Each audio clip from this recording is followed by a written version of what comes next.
everyone. Welcome to the Stoa.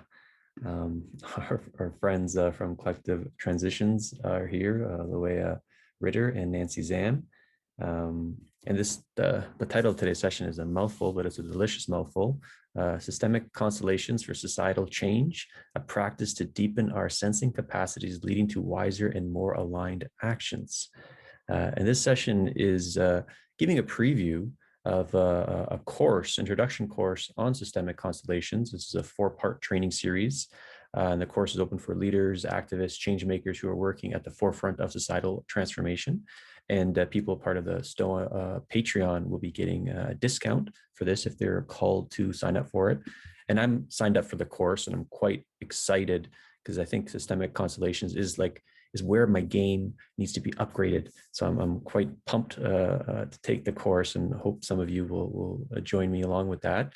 And if anyone is Nancy and Luea will be giving kind of an introduction of what it actually is, but today.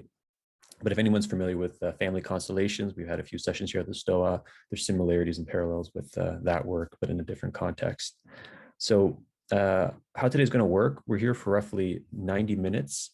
And I'm going to tag in Luea and Nancy in a moment. They'll give a framing that will pivot to a Q&A, and then we'll have some explorative and embodied exercises, and then closing with some reflections. And if you don't want to be on YouTube, just indicate that, and I'll read your question on your behalf when we get to the Q&A period. So that being said, Luea and Nancy, welcome to the STOA. Thank you, Peter. Great to meet you all. It's a joy to be back here and be in the circle with you, together with Nancy. Yeah, Nancy, you also want to say hello? Or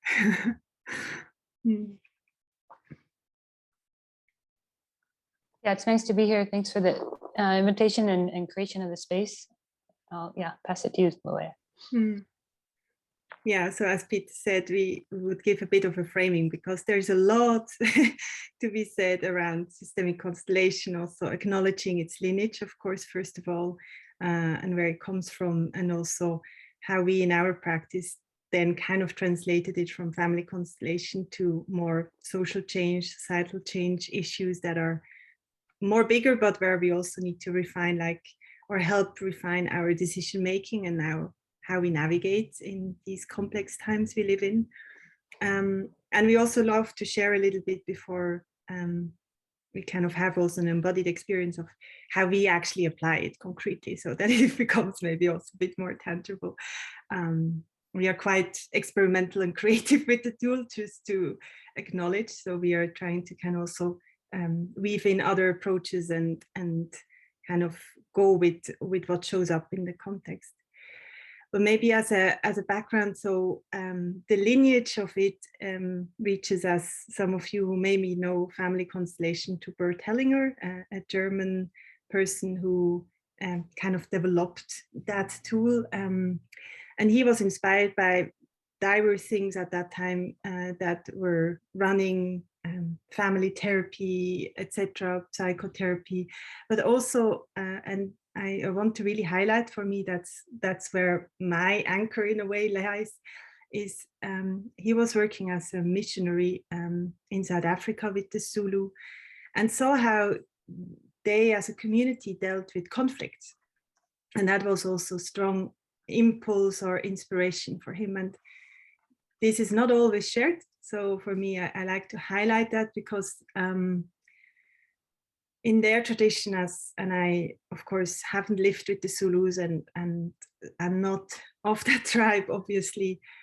So I'm sharing what I was able to read and kind of, got handed down from my teachers, is that their understanding, and that's, I would say, in very many indigenous cultures similar, is that when there is a conflict or an illness or a symptom of something is out of balance, being it I get sick, or I have a fight with my neighbor, or our crops are not flourishing, etc., no matter on what level, personal, interpersonal, or community level, it's a sign that something has gone out of balance.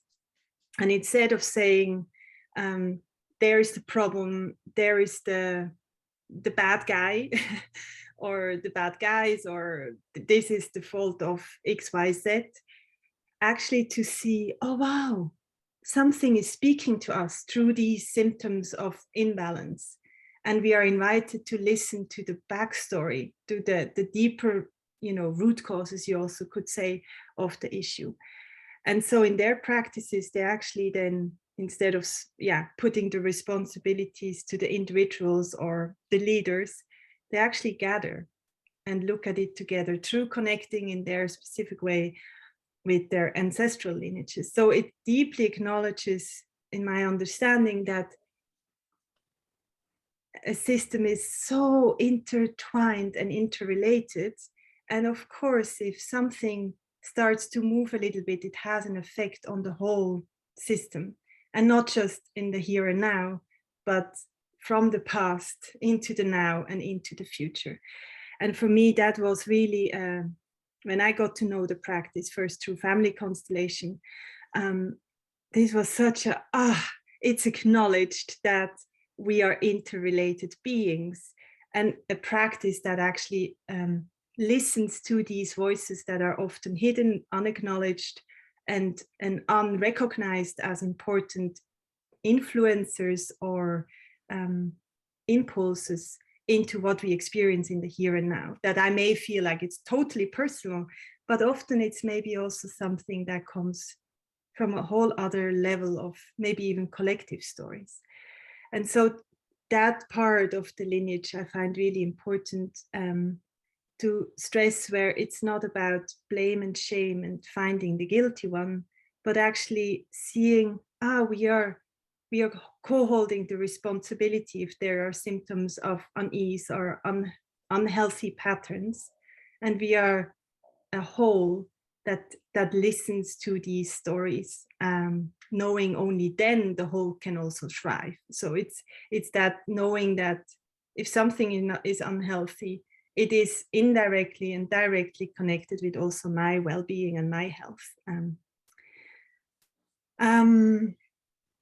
And as you may know, if you have listened to these sessions of family constellation, maybe, or you have been in touch with it, it's based on the principle that if things have gone out of order, that means if the role of someone is put in jeopardy or someone is forgotten in the system, like the basic example could be, there is a stillborn baby in a family, even if it's hasn't, lived in the definition as we have, it is still part of the lineage tree.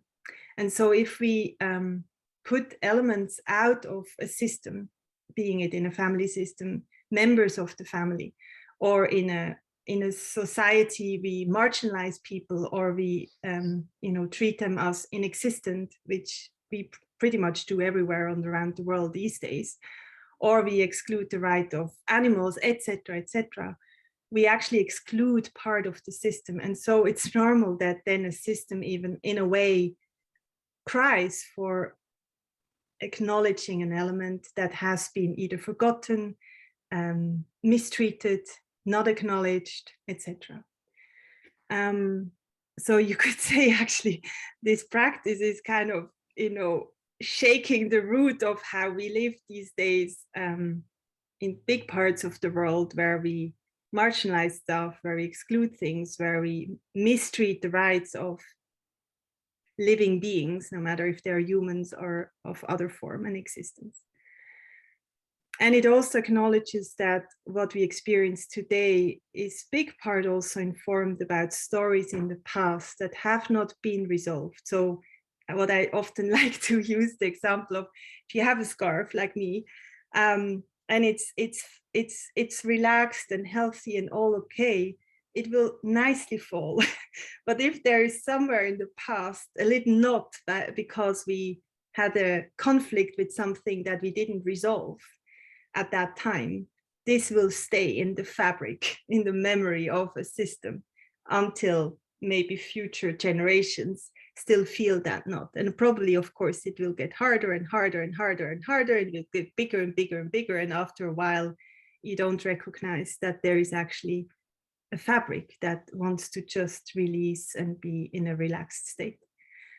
And so if I can acknowledge, and even just with the recent, occurrences around the globe, it's not just the here and now story that is the issue, but it's surely built on most probably generational stories that have not been resolved, that have been one after the other laying up and laying up, until on the surface we can now see, okay, there is war here, there, we have these and these and these issues, not naming the IPCC report, etc.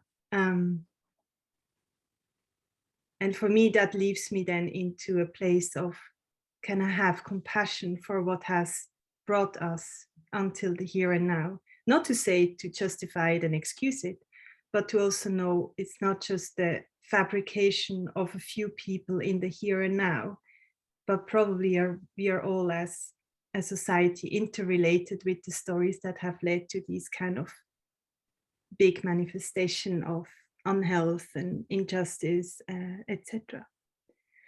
And so in that sense, we use systemic constellation as a practice to just even listen.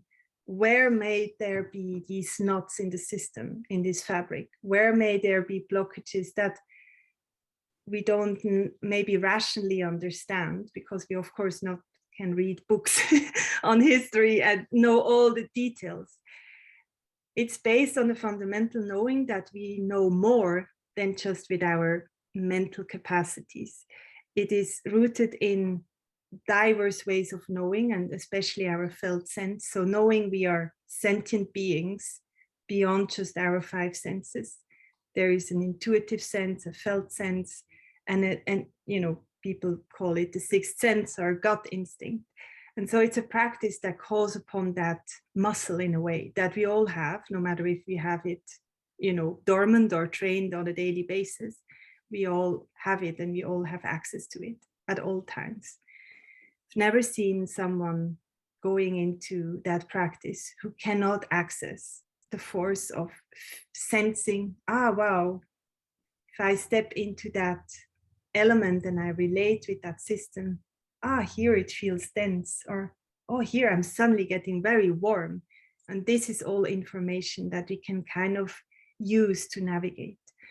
So using this practice in a societal change thing is, of course, we will not now go and constellate the war on Ukraine, because this will explode probably the capacity to process all these different layers of information.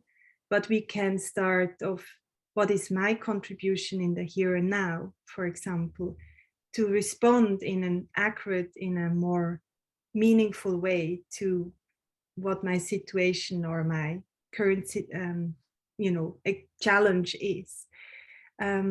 It's a way of listening. It's a way of slowing down so that we actually can give space to that intuitive knowing. And it's also a form of collective sense making from another lens than just speaking about things, but where we go more into an experience, a place of feeling how it may feel in a system. It's not role play, because we actually allow to listen to our embodied experience and validating that equally than what our mental and cognitive mind will tell us. So it's not to say we should forget about mentally processing situations. It's really important to kind of make that link, but to know that we know so much more and we have access to a lot more knowing and experiences that then also help us be more nuanced in how we understand a specific situation. And then from that understanding, it may also lead to other forms of how we respond, not in big decisions necessarily, but in small steps that actually then also, on a longer term, inform our strategy as an organization, for example, or our our handling of conflicts in a different way. If we know we kind of correspond and are co-responsible for what's emerging and what's happening in our lives. And very concretely, how we, for example, in our organization use it is when we work, for example, with a group of people, an organization or a team, we always prepare with sensing the system first. And of course, we will have conversation with these people. So, but we also consult the knowing field, the field that connects all these stories across time, actually, so that when we go into a conversation with someone, we have also some other information like, oh, wow, there might be a conflictual situation in the past, or was there a hurt that happened, or is there actually maybe a misunderstanding? So we can, in our way, then responding to the conversation, come from a deeper place of information and, of course, care.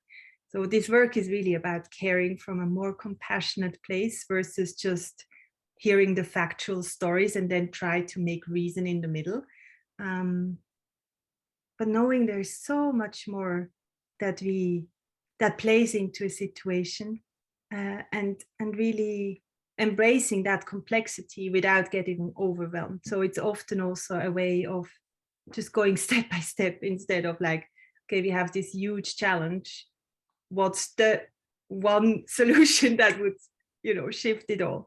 But more like kind of it's one step after the other, and each step of the way needs that moment of reflection, a moment of sensing from a deeper place before we then act again. So it's also it shifts also, in my eyes, our probably Western linear approach of we have an idea and then we go and execute. This is an iterative process where we keep being in inquiry and keep listening and keep knowing that we do not know a lot, and be able to hold that with a gentle and still courageous heart, I would say. Nancy, I hand over to you if there are things that you like to add or.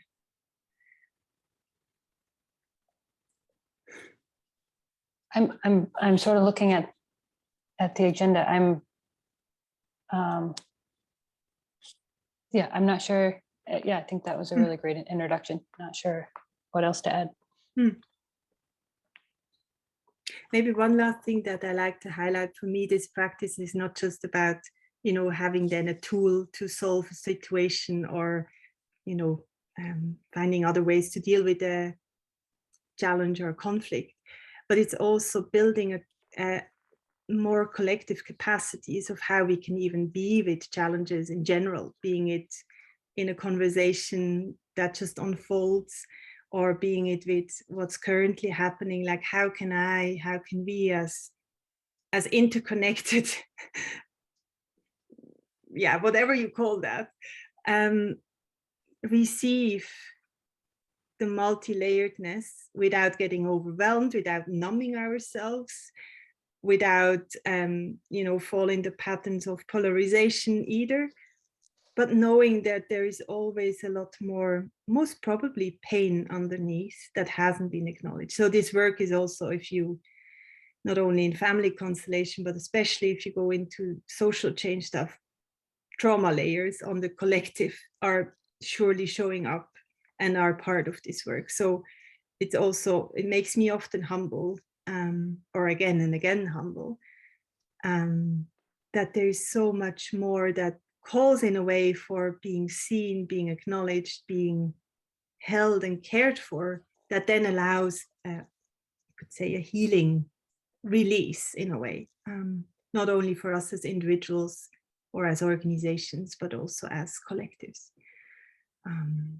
So it's a form of building capacity towards that, as we practice it individually and as group.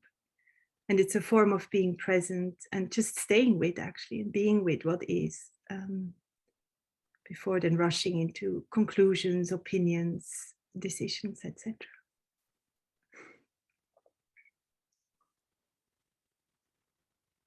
I guess I could add a bit about kind of the difference between family and organizational and societal change. Like when we're looking at a system and sort of taking a lens of societal change, it's often inclusive of the multiple layers in a system.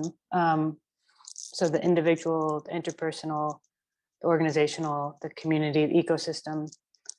And what that means is that things kind of broaden in scale and scope.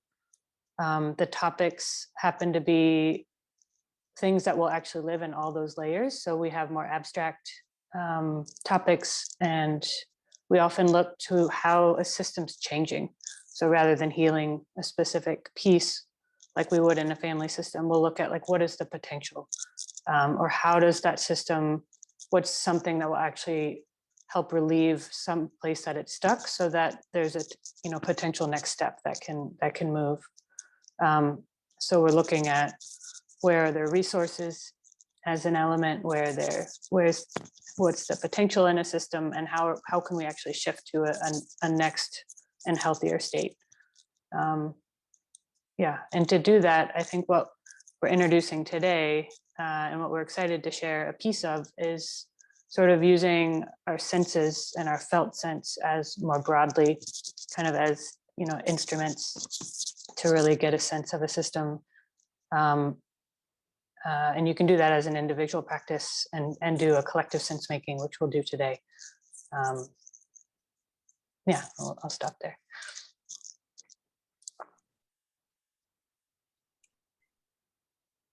Yeah, maybe Peter, handing over to you for a moment of Q&A or conversation reflection. Yeah. So if anyone has anything to share or a question, either just put it in the chat or maybe raise your hand with the icon, and I'll share what's coming up for me. Yeah, it seems like the two things that felt salient or the two capacities that I'm drawn to just listening to both of you speak is one, gaining the sensefulness. You know how people talk about mindfulness, but like a sensefulness in this practice. And I think that's critical for any sort of relationship. And then there's an additional move that seems really cool is having that perspective shifting between like the hierarchy of the systems and the embedded systems.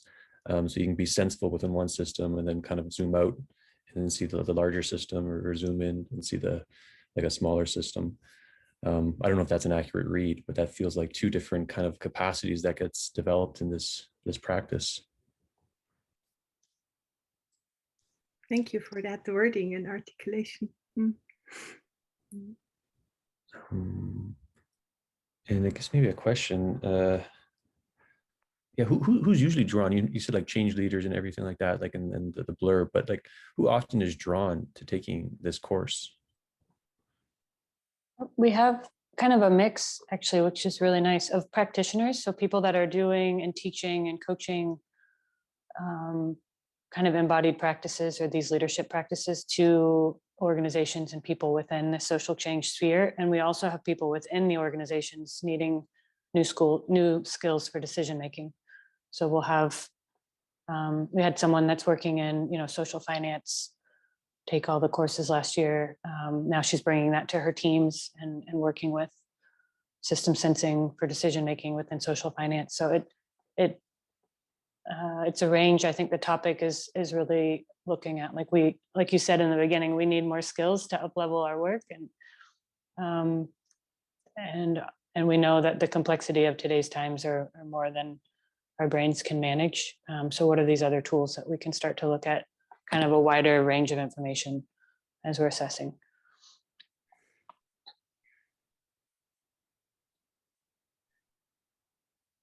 And maybe also, just refining what I'm building on you, Nancy, people who have tried out a lot, like courageous hearts, who really, but also felt like there's something not gelling completely, and there are other, like, having that curious, innovative mind, and still also grounded in like real situations that, like, we need some form of upgrading in this and this situation. So what is also nice, we have these, so people who do the course, they also then can join our bi-weekly practice spaces. And then it becomes really juicy when you become a community of practitioners actually co-holding with each other questions or bringing cases in where everyone in a way kind of can relate on one hand, and it serves actually concrete issues on the ground. And I think that experimental space has become also very valuable for our development of the work, like through actually being asked questions that we may ourselves didn't have yet the answer, and then actually staying in that inquiry as a community of practitioners.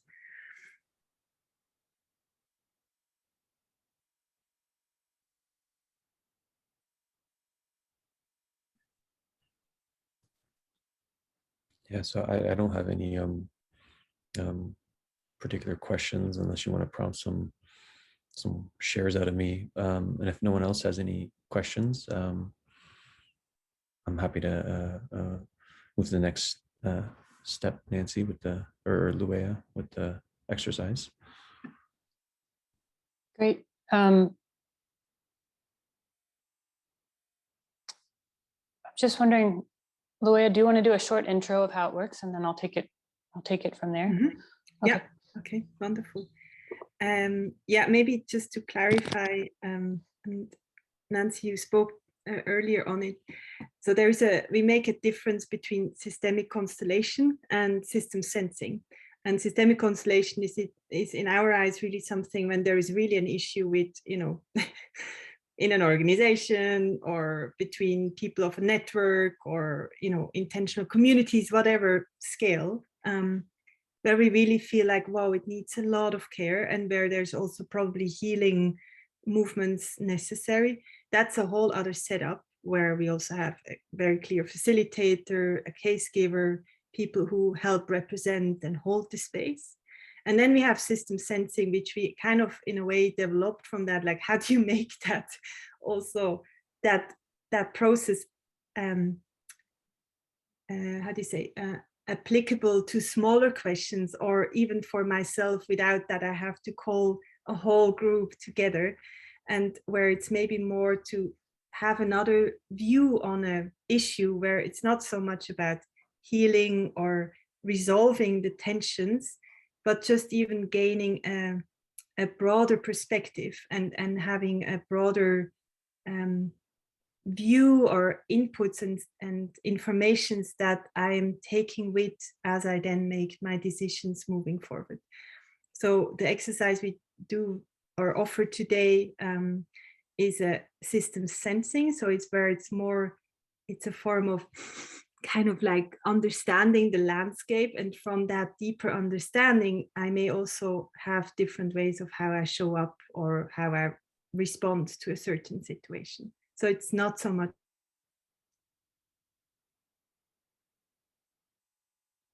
All right. Yeah, Luea froze. Looks like Luea's frozen. I liked how she did that sniffing thing though, like the sniffing the sense. Great. Yeah, I'll take it from that cue. So I think the exercise we'll do today, we'll use a kind of a system sensing approach, which is a felt sense approach, like almost like tuning down the story mind and what you're thinking and turning up your senses. So anything that a somatic, this is good that I decided to take this embodied exercise as my part today. So we did a beautiful handoff. I'm glad to help. So we're going to do a system sensing exercise. I'm going to walk you through kind of what that means and how it works, and then we'll actually jump in. It will feel kind of like a meditation because we have a lot of listeners today. We can't do breakout groups. So if you actually had a partner or you're in a space, you could actually do this exercise that we're going to do, or a similar exercise with a partner where they could actually sense into different aspects of a question or a system. So kind of, what I've noticed today is we actually haven't done a broad overview. So system sensing is almost like a complement to systems thinking. So we're going to outline a question, which will kind of look like the territory of a systems map. And then we're going to identify the elements in that system. And like systems thinking, oftentimes you look at the different elements, see how they're related, and see the different flows and the relationships between. We're going to do a bit of that, but using actually our body and our felt sense to give a different layer of information to that map. So we'll get like, okay, this feels hot, or this feels far away, or this feels like I have these impulses when I'm actually sensing into this element. So we'll do kind of a meditation or a navigation through these different aspects. And we're going to start with the question. There's sort of two aspects of this question, but what is, vital or critical for me to be, or to feel well resourced while navigating the complexity of my current life? And you can also say, if you're actually just looking for a good outcome to a situation, imagining a situation where you feel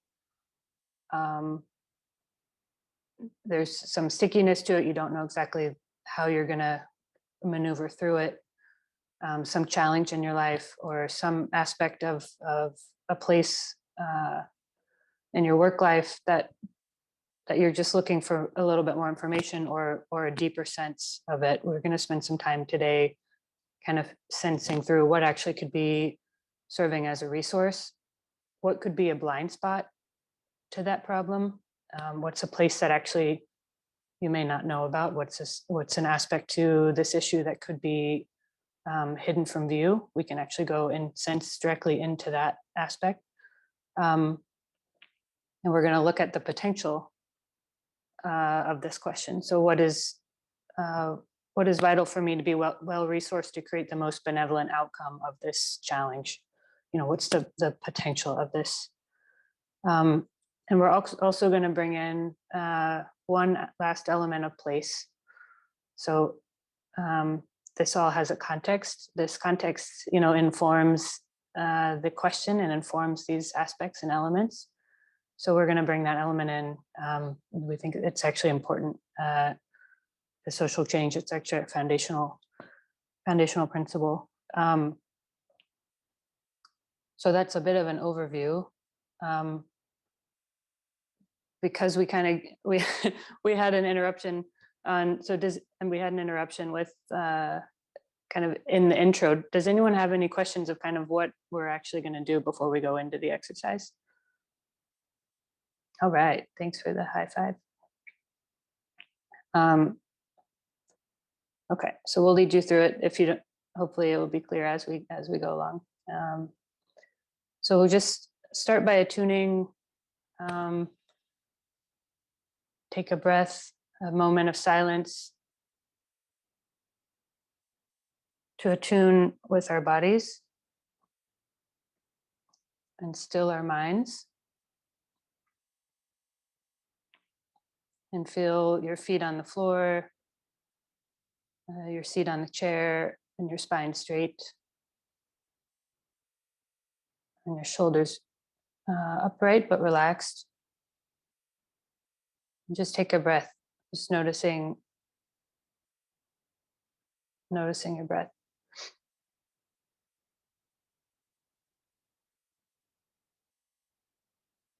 Take a moment of silence to become attuned to your own system.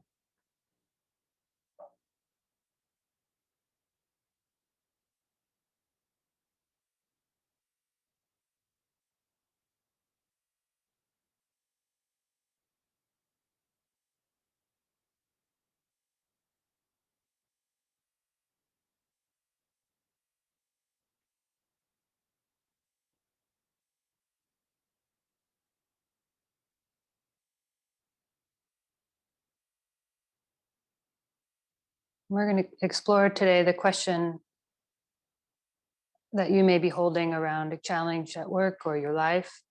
What is vital for me to be well resourced in navigating the complexity of my current life? Or to be well resourced to create the most benevolent outcome of this challenge or this situation?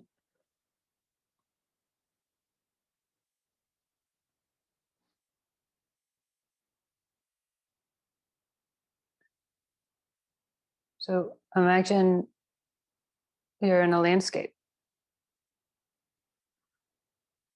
And the first element we're going to visit is you, yourself. In this situation or environment you're navigating, what are you feeling like?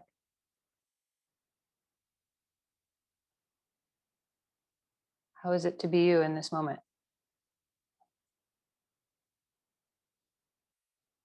What are you noticing in your body?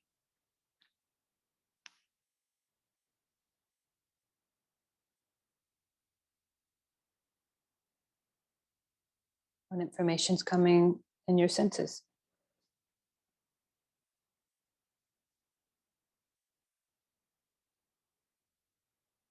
As you look around, what are you noticing? Are you in a familiar landscape? Is it foreign? Is it hot? Is it dry? Is it lush? Tangled or clear?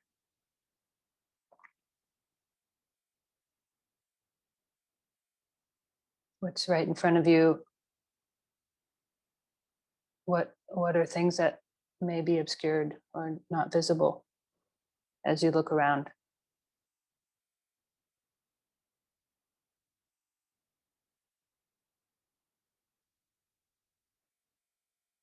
And in this landscape, notice, is there a source of light?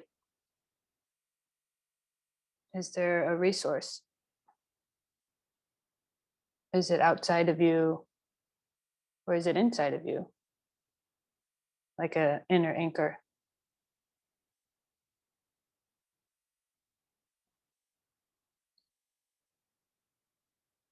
Is it far away?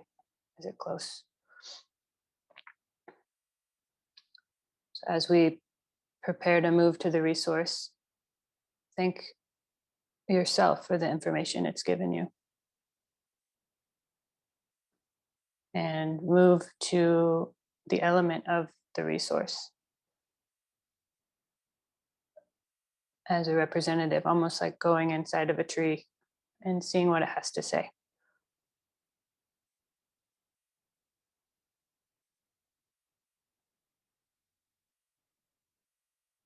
What does it feel like to be the resource?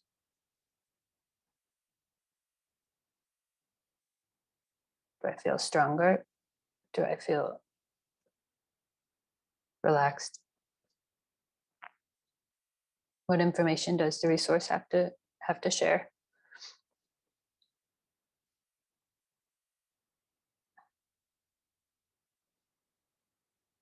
Take a moment if it's helpful to write down and journal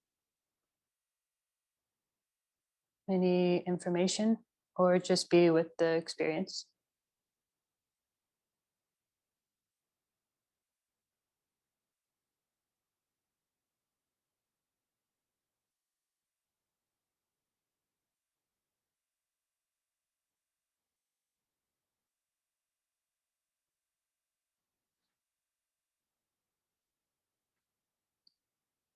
And when you feel like you've had received information, thank the resource. Thank the resource for the information you've received and take a bird's eye view of your situation. And notice, is there, from this bird's eye view, is there a blind spot or a block that you can see? Where in the landscape of your reality is that blind spot? Is it right in the surface? Is it deep underneath?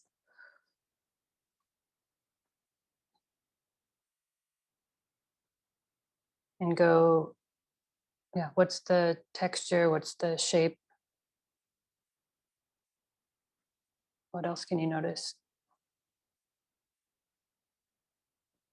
How far away is it from yourself, from any other aspects in your landscape?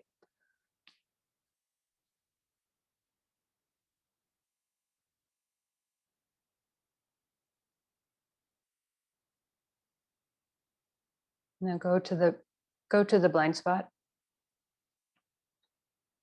and embody the aspect and see as the blind spot, what information, what am I sensing? What am I experiencing as the blind spot? What does the blind spot have to teach me about this situation?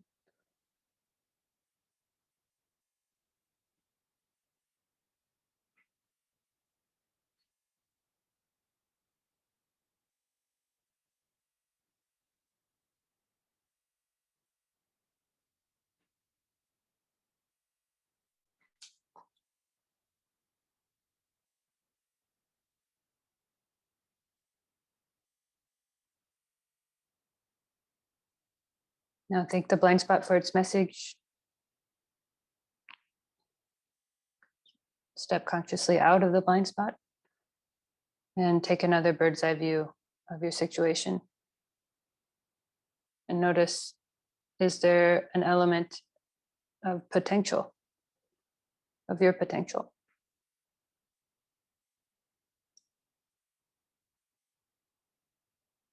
This potential could be a future state. It could be what's possible.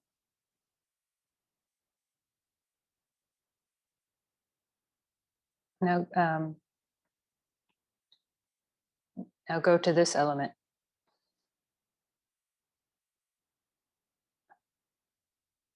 And step into the aspect of potential. What is here for me to know now as potential?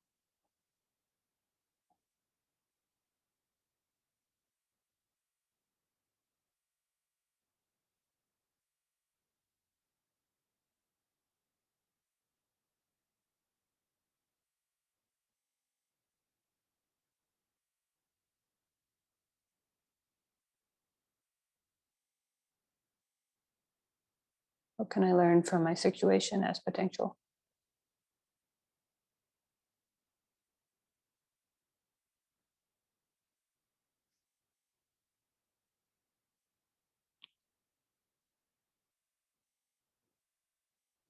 Think potential for its message. Jot down anything that feels important to note. And as you step out of the element of potential, look around and see, what is this place that is grounding and containing me? What's the environment look like after visiting all of these aspects?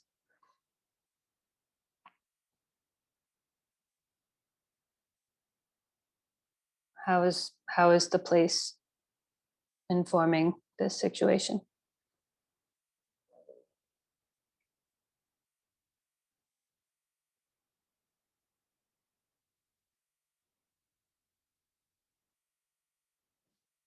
What's happened in this place before? How has it learned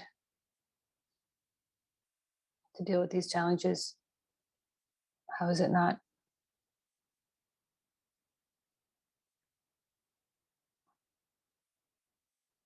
How is it holding you as you stand here or not?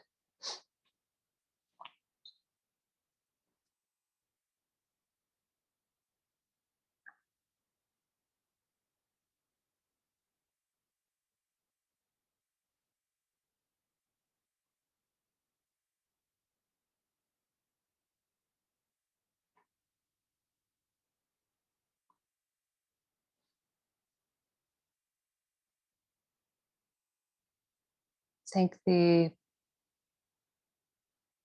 place that you're standing on. Bow with gratitude and thank all the other elements in the system that you see.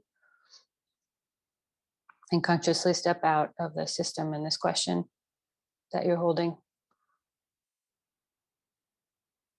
And come back to yourself in the present moment here in this room. And we'll take 3 to 5 minutes to journal anything that feels important to note from this experience.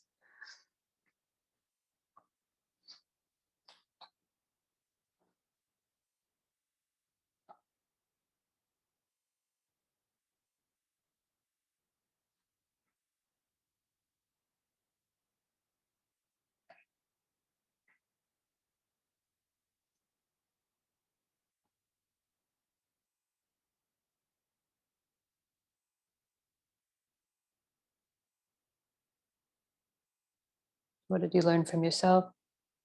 The resource, blind spot, the potential, and the place.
All right. So when you're ready, we'll gently come back as a circle and spend a few minutes. Actually, we have quite a bit of time to reflect. So, if anyone have the way is this the next step? Like, if anyone would like to share their experience, just hearing from a few people. We have actually time for quite a bit. So, if anyone wants to share what came up, or there's something about that we've learned, this sort of collective sense making process of having individual experiences, but having kind of a shared fabric of learning potentially.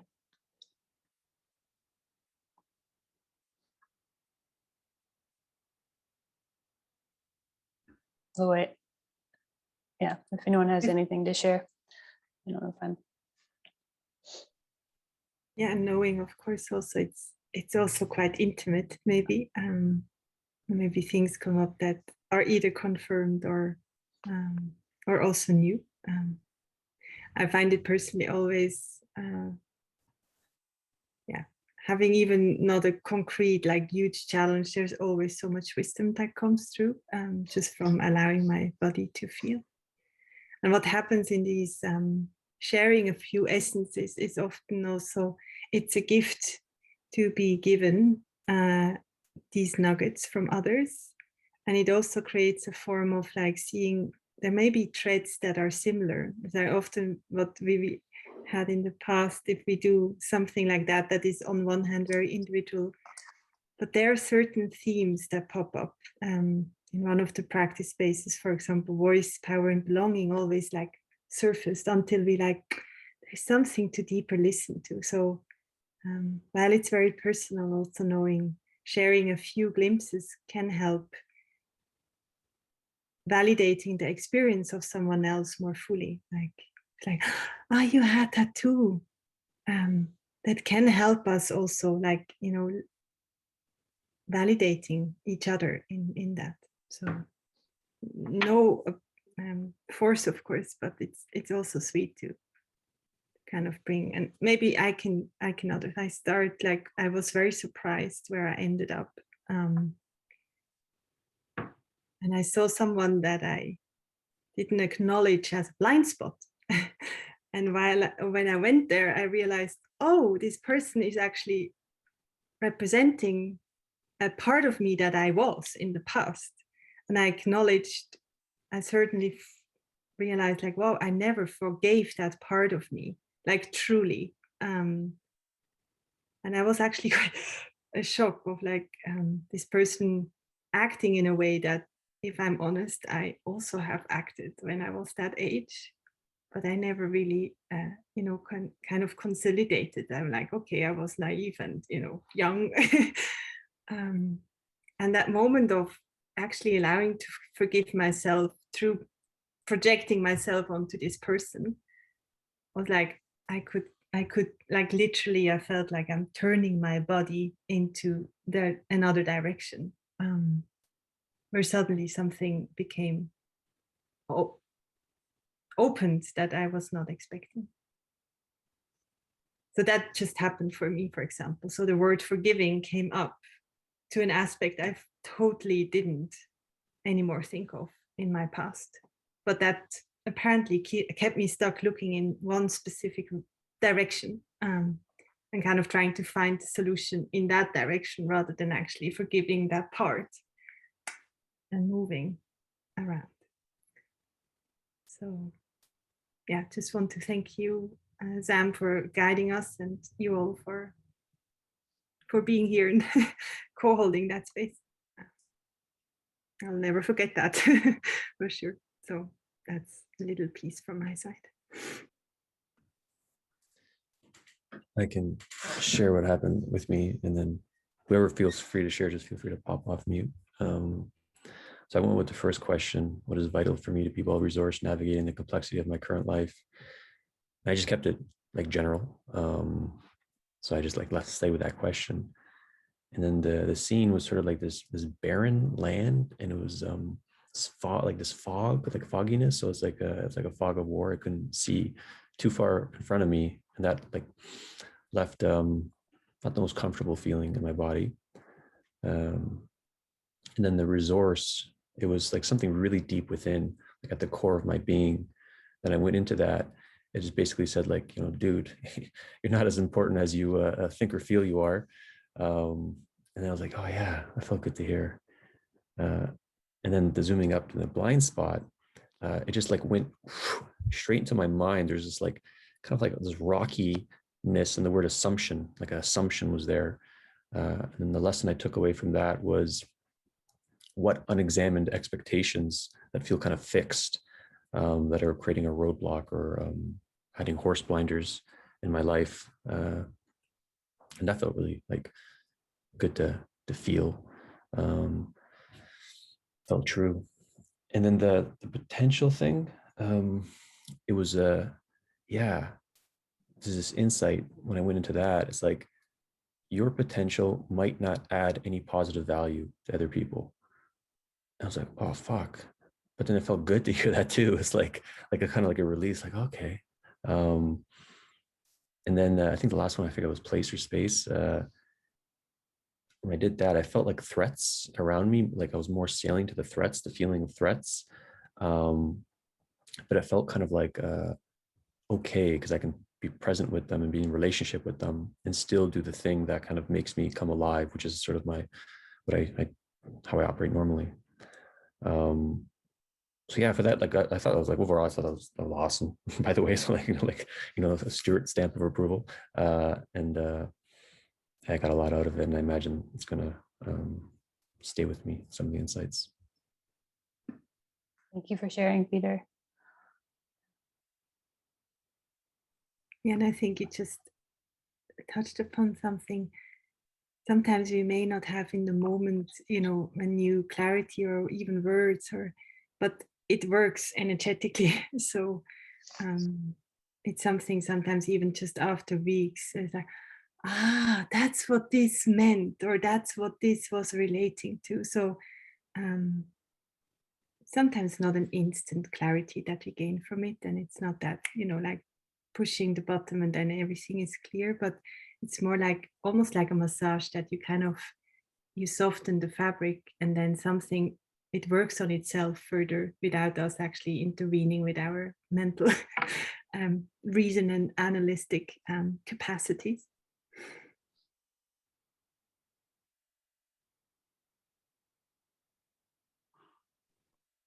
There's someone else who feels like sharing.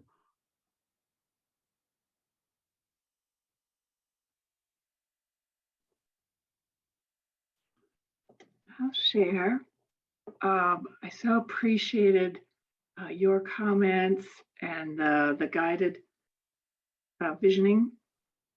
And in it, I saw in front of me a stump of an old tree, but very solid, very strong. And I got that it was somehow my ancestry. And when I stood in that place, sensed into that image, I could really feel how contained it was. And it was the sentence, you know, we had to focus on survival or something like that.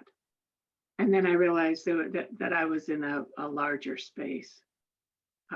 So really lovely. Thank you.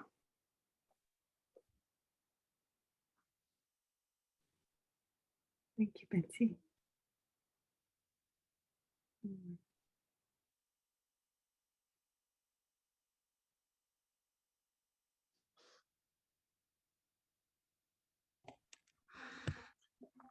I can share.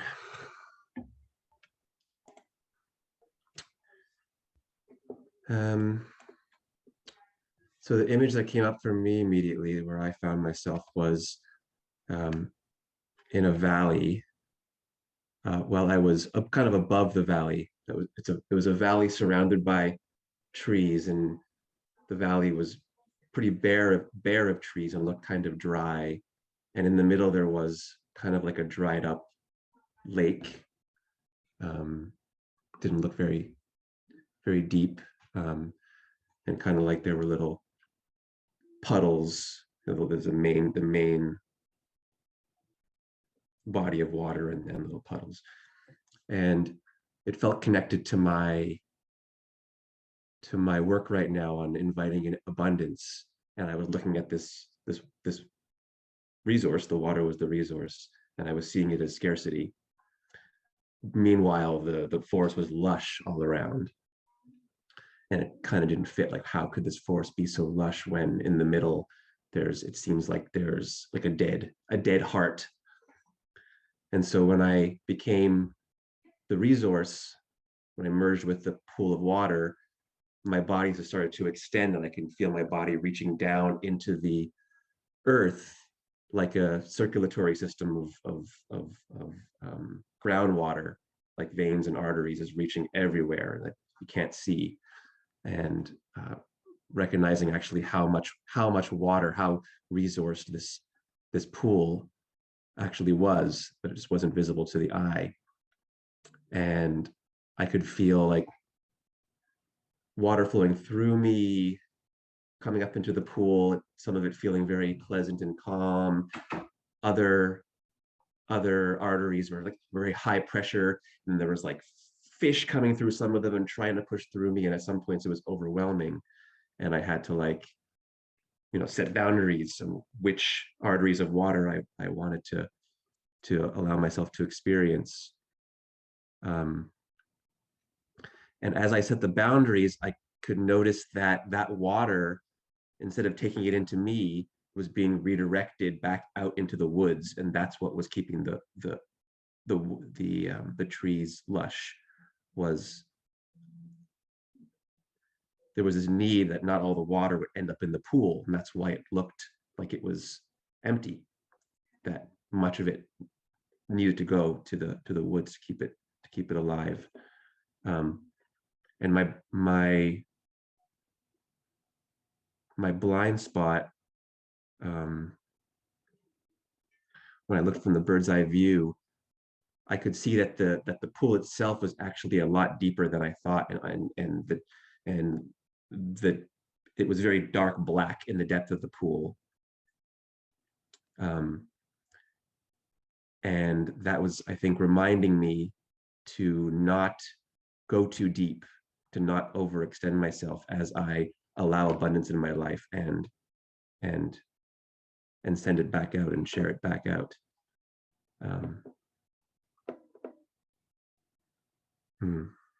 Let's see if there's something else.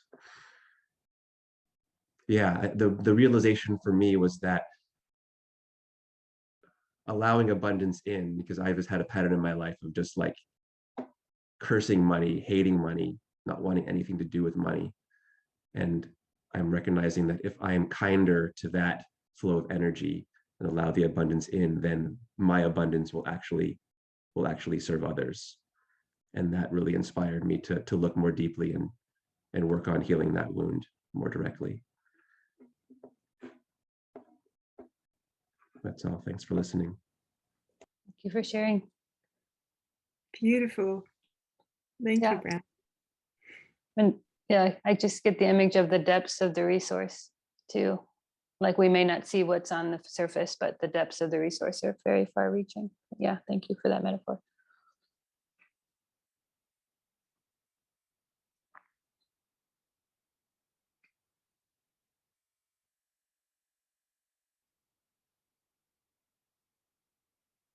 Thank Ed for sharing here in the chat of what happened with you.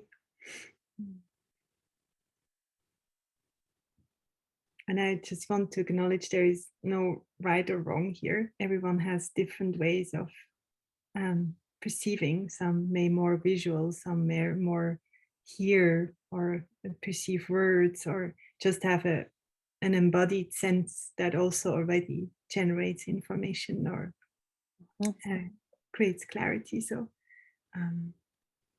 yeah, just and there's a question I have, knowing that the question that we have and the way that I set it up actually sheds light on the territory of information that emerges. So we did focus on a challenge. So as I'm hearing, reflections of barren landscapes and yeah, it's sort of like, is that that may not be reflecting your life. It may be reflecting the challenge or the aspect of that situation that presents itself as a challenge in your life. Just want to share that the way that I set it up actually does inspire the information that comes through. So it's important in sense making to know how to read that also.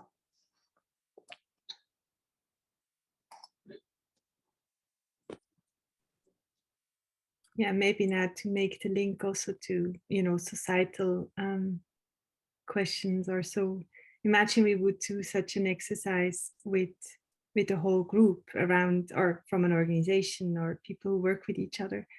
And we would maybe even, one person would stand in for the resource and another person for the potential and the blind spots. And then you actually create together this map. Now we did it for our own life, which is a beautiful way of accessing if that's your way, and if we do that together for something we are either get as a case and we are kind of helping someone else, or we are part of an issue, the way that we then can sense make from a more embodied place, including of course our mental knowing of the situation, can open up a whole other perspective. Like, Brandon, your story I think is so beautiful. Like, if I heal that wound around how to receive abundance and what forms of abundance am I allowing, and how is that then actually in service of the whole, that can also create a shift on the societal or organizational challenges that we may meet. So just to say that this is in a way something we can do for our own, but imagine we would do that as a group for a shared topic. And I think Bentley, did you have your hands up with a question? No, a bit of a question, also just a bit of a reflection that, I was really impressed with some of the people that shared, just being so able to identify the analogs of the environment and what they symbolized in their life. I felt that the landscape I pictured was very vivid, but I struggled to identify, and I think I'll have to continue to unpack for a few days what the analogs of those pieces were, what the resource meant, and just finding the stand-ins for those and what those metaphors might implicate. So I'm just really impressed with the people that have shared and the connections they've drawn there. Thank you for sharing that. Yeah, and just to acknowledge, I have that also often, that I experience something and I have no yet an understanding what it even means. And then maybe, for example, Nancy and I, we often have these kind of noticing conversations where we share some of these. And then just by hearing her reflecting on what she hears from my story, like something then start to land maybe, or a few days later I have a conversation where maybe something of that pops up. Or so that's the mystery that nobody of us can explain, which I also like to preserve in a way, that these go mysterious ways sometimes. So it's beautiful to not yet know what certain things meant.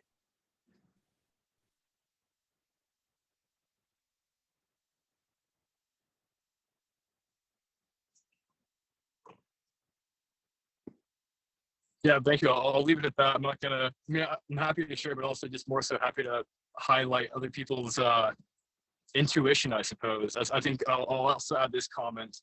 As an INTJ, not to bring Myers-Briggs into this too much, I'm a very introverted intuition type, and I found that this exercise really brought me into like the extroverted sensing, which is like my weakest cognitive function. And I found that just working on that external sensing and trying to embody inanimate objects brought a wisdom that I usually don't come close enough to encounter. Whereas like I would usually be walking through a landscape caught in my own head, taking the time to try to identify and embody an inanimate object and seeing the wisdom and divinity in those inanimate objects felt really powerful. So I just wanted to, again, thank you for the guided meditation and the everyone who shared.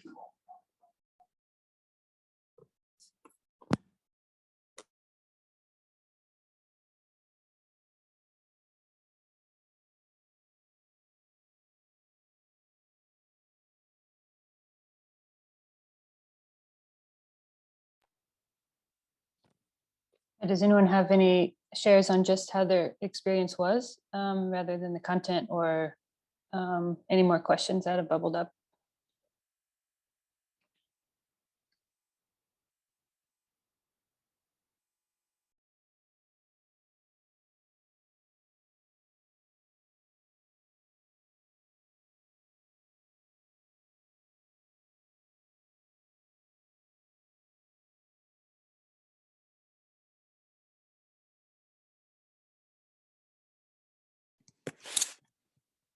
Hi, I had a quick question. So you said when you do this with many people, you'll do like the constellation type. So different people are embodying like the potential in the blind spot. I'm curious, like what other, like what's the cast of characters, so to speak, that you could possibly like bring into this mix and have interact with each other? I'm going to let Luea answer that, but let me set some context. Like that's the art, I think, of the class and the course coming up, is actually how to choose those elements, and how to actually identify the question that would provide the information that you're actually looking for, how to actually hone and shape the question, which is sort of like almost like, focusing the angle of a camera, like what you actually want to capture, what you want to look at, is a whole art form. And then the elements, selecting the elements in that system that you want to draw out and look about and see their relationships and understand the dynamics between them, is also kind of an art form. I'll let Luea speak to actually answering the question though. Thanks for that context. And thanks for the question, Kevin. Basically, you can constellate any element, and that's the beauty of this, because each issue or question that you feel like is that wrinkle in a fabric that calls for attention and some form of acknowledgement, is different. And so it can be from a very concrete, person or place or house, animal, to feeling like trust or fear or anxiety or hope, to future generations, ancestry, invisible energies, being it spirit or divine light or whatever. Like, so what Nancy said, like what we start with is defining the question, because our world is full of these wrinkles, really. And there's a beauty of it living in this time, and there's also a heaviness living in this time. But so everything actually wants to be seen, that these wrinkles, you could say, they want to be released from that being wrinkled. And so if we are not mindful, when we open the space of listening to what's not acknowledged or unseen or yet not being brought into our attention, they would all float in our space, like mosquitoes being attracted by the light. So the question really is not just only where do we focus with our spotlight, but it's also a form of protection, so that we not get kind of, 5 radio channels at the same time, and then we are kind of so much discombobulated that nothing anymore kind of makes sense. So honing the question is an incredible important step, because that's where you fine tune what layer are we tuning into. And then from there, it's actually becoming obvious what are the elements that need to be represented, that are the key factors of that particular system, of that particular question in time. I don't know if that answers, but, and in a way you could say, even just to craft the question together and to find the elements, we already draw on our sensing capacities, because we are not just rationally making sense, we need this and this element, but because we are already going into a conversation with that system by already clarifying the question and kind of selecting the elements that are the most important to start. And then what happens, and more of that if we would go deeper into the practice, and what we also will see in the course, that you suddenly realize, oh, there is something in that system, like, for example, if you would be in your blind spot and you're kind of drawn into looking into a direction or feeling in a direction, but there's officially nothing. That's an indicator there's probably another element we haven't yet identified or even named or be aware of. And then putting something, even if we title it as unknown, wow, a huge shift and sometimes can happen. And then we realize, okay, this is actually representing my past experience or this person or something like that. So we start with a set of elements, but then along the course, the deeper we go, we may identify 1 or 2 more that we actually have not even been alert by. So I don't know if that helps. Yeah, it seems like the elements we used here, like the potential and the blind spot, are almost like meta elements that can help you like hone further questions, because they're, if that makes sense. Yeah. To help you suss out the Yeah, I think, I mean, just to make things more concrete, in a family system, the elements are often going to be, you, your mom, your dad, your sister, your ancestry from your dad's line, your ancestry from your mom's line, things like that. Or, people may all be circling around something and looking at what is this in the middle, and it may be an unborn child, like that needs to be included in that family system. Organizational system, you may have the organization as an element, the founding team, certain roles in that system. You might have the purpose as an element, a mission as an element, the conflict as an element, or the resource, and I think with societal change, what we're noticing is the elements they get more abstract, more meta, and more broad. You still may include, specific people, specific aspects of a system. And because you're looking at broader themes across different levels of a system, we often include things like unknown potential resource, land. We may look at patterns like belonging or longing or or voice. Comes up a lot if you're working with marginalized stakeholders, for example. And those patterns come up within the team as well. So if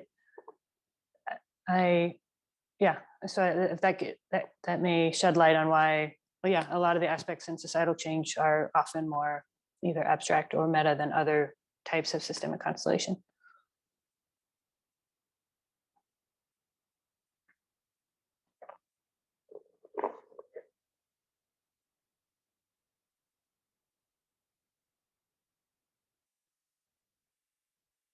Yes, exactly, Mark.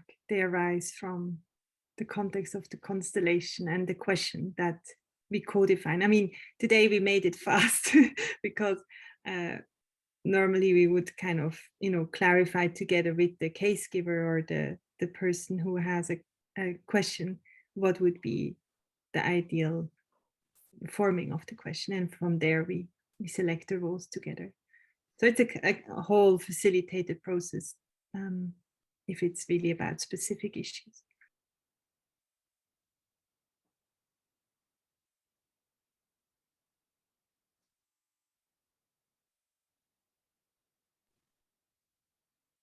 I think the constellation we did this week was interesting. We were invited in someone's constellation, and they just had 2 people, and we had one element, just for simplicity's sake, of sort of like life purpose, which was really interesting. So you were feeling into someone else's life purpose and getting a sense of shapes and metaphors and images, and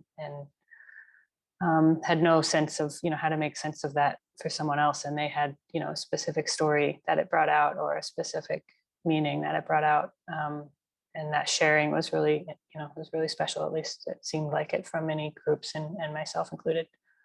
So it could be very simple. You could just pick an aspect and have someone else stand in that aspect or that element with the simple question of what is there to know now about this.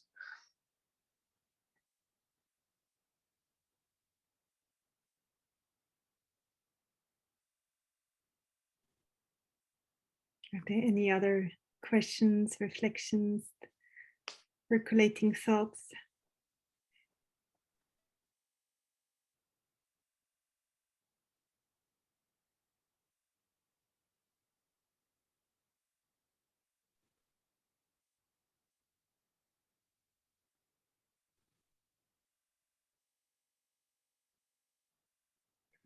Right. Yes, indeed. Thanks, Mark, for that's, I think, a nice way of capturing it. Yeah, beautiful said. Would it be a good time to introduce what's coming up Yes. before we close? Yeah. So yeah. I can if you want. Yeah, please go.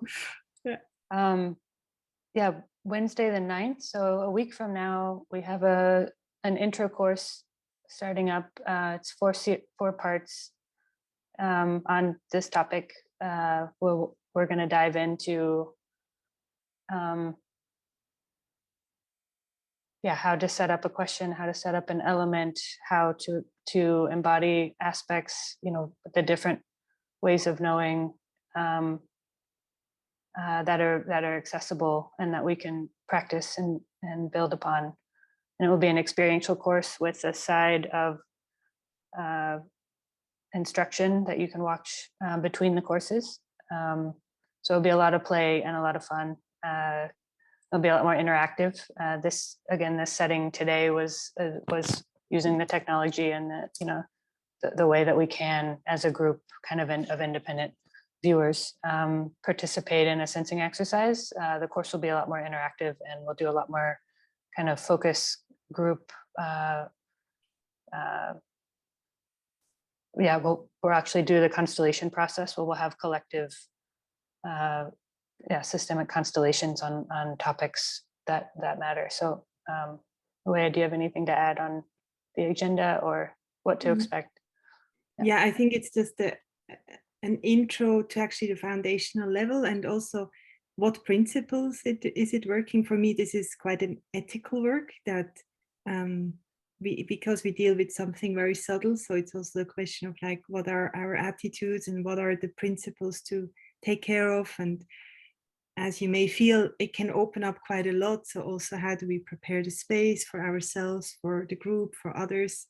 There are, like some, how do you say, preconditions to really receive the work and the power of the work, but also not being blown out of it, because so there's some things that I find in transmitting what I received from my teachers and the different people that I worked with, is really being aware that this is a subtle art and how to do that. So the intro course is meant to really kind of experience that and test it out, name and articulate. So there will be some theories and framing, etc.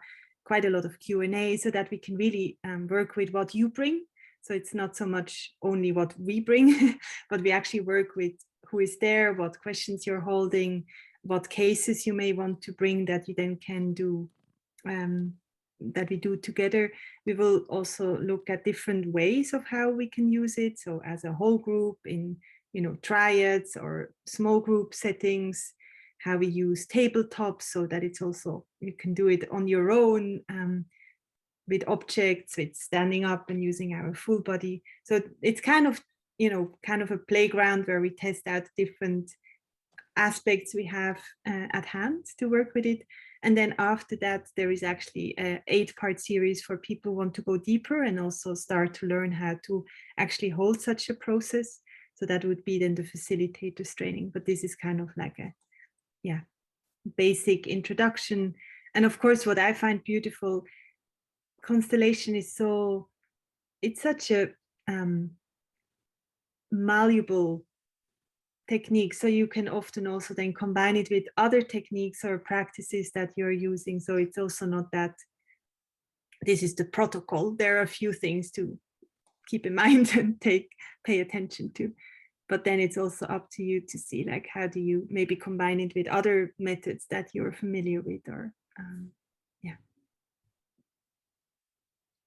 and that intro course provides the foundation for a lot of other kind of applied working groups and practice spaces. So for example, we have a visual sensing practice space coming up, I think the following week.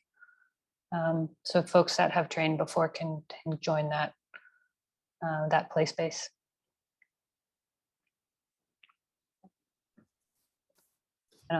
Pass it to you, Peter. Thanks for, again, hosting today. It's been a lot of fun.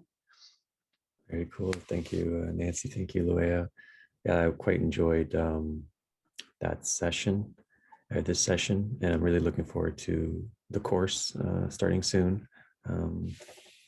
And so, as mentioned, if you're a Patreon supporter, you will have an option of getting a discount, I think 15% for the course.